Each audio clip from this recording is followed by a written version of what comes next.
Temos confusão hoje? Temos. E a confusão agora é sobre Petro e Trump. De novo, o Trump. Gustavo Petro é o presidente da Colômbia. E ele hoje fez duas falas muito interessantes.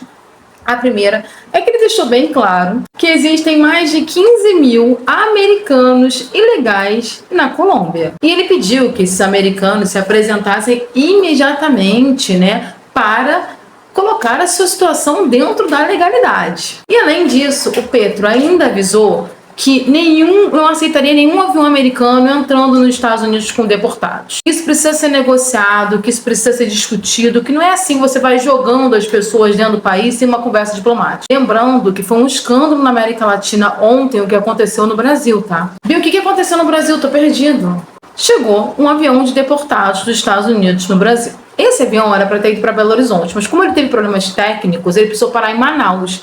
E quando ele fez essa parada de emergência, a Polícia Federal subiu no voo. Quando subiu, descobriu que os brasileiros estavam acorrentados pelas mãos e os pés, sem comida, maltratados, numa situação terrível. A Polícia Federal mandou imediatamente que os brasileiros fossem soltos, os brasileiros foram retirados do avião e um avião da FAB foi buscar esses brasileiros. E isso deu um quiprocó diplomático. E aí tá todo mundo na América Latina de olho e o Petro já falou, aqui não vai acontecer isso não, aqui não vai ter essa bagunça. Primeiro, essa galera que tá aqui ilegal americana vai ter que se legalizar, vai ter que procurar uma organização. Segundo, não vai ficar mandando avião de expatriado aqui pra mim não. A palavra ficou presa aqui, expatriado. Aí o Trump usou a rede social dele, que tem uma rede social dele, pra não ameaçar a Colômbia, mas ele já meteu uma taxa. Olha isso aqui. Ele escreveu assim na rede dele, eu vou colocar aqui traduzido para facilitar a vida de todo mundo. Acabei de ser informado que 2 voos de repatriação dos Estados Unidos com um grande número de criminosos legais, todo mundo que é imigrante para ele,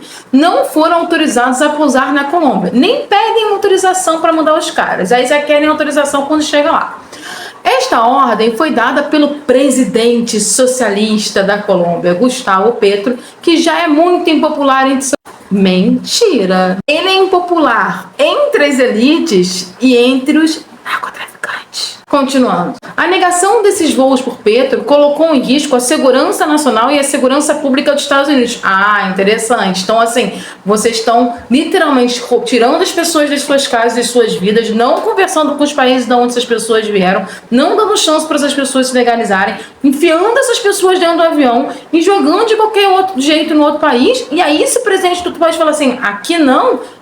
isso é um risco para os Estados Unidos. Continuando essa patifaria. Então o Laranjão ordenou a minha administração que imediatamente tome as seguintes medidas retaliatórias, urgentes e decisivas. Ou seja, ele está retaliando a Colômbia porque a Colômbia não aceitou um avião que veio do nada.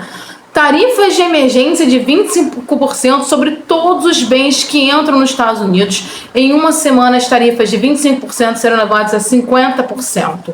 Proibição de viagens e revogação imediata de vistos para funcionários de governos colombianos e todos aliados e apoiadores. Ou seja, quem trabalha na embaixada, quem trabalha no governo, quem trabalha na ONU, por exemplo, que está ali fazendo parte ali do governo colombiano, teve seu visto suspenso. Por quê? Porque o Laranjão não admitiu ser questionado por um sul-americano. Esta que é a verdade. Piora. Sanções de vistos para todos os membros do partido, familiares e apoiadores do governo colombiano. Sanções do Tesouro, bancos e finanças serão impostas, ou seja, ele vai sancionar a Colômbia economicamente em todos os lados, porque ela não aceitou 2 aviões que não foram avisados que iam. Alfândegas e fronteiras reforçadas, inspeções de proteção de todos os cidadãos colombianos e cargas por motivos de segurança nacional, ou seja, Trump está tratando a partir de agora todos os colombianos como bandidos. Essa medida são apenas o começo. Não permitiremos que o governo colombiano viole suas obrigações legais com relação à aceitação do retorno dos criminosos que eles forçaram a entrar nos Estados Unidos. É o surto do surto, mas por trás disso tem muita coisa aí, tá? O que o Trump está fazendo com essa medida? Ele está usando a Colômbia como exemplo para aqueles países que não aceitarem os deportados. Porque você não sai deportando as pessoas assim, você tem que entrar em contato inclusive com o governo. E por a Colômbia ter ousado a questionar a grande laranja americana, né, o grande presidente de extrema-direita americano, ele simplesmente vai perseguir todos os cidadãos colombianos nos Estados Unidos, vai perseguir todas as pessoas que trabalham para o governo colombiano nos Estados Unidos, vai perseguir toda a indústria, todo o comércio, tudo da Colômbia, porque ele foi questionado. Gente, isso é delírio. A gente está vendo os Estados Unidos na mão de um líder totalitário de altíssima periculosidade. Nós estamos falando de um negócio muito sério. Um cara desse para atacar uma bomba num país, para meter o exército para invadir, porque ele não admite ser questionado, é um pulo. A gente ainda está em janeiro, não tem 10 dias de governo, e ele já está ameaçando e simplesmente sancionou um país porque o país falou assim, não é assim que funciona. E ainda tem gente que passa pano para essa desgraça.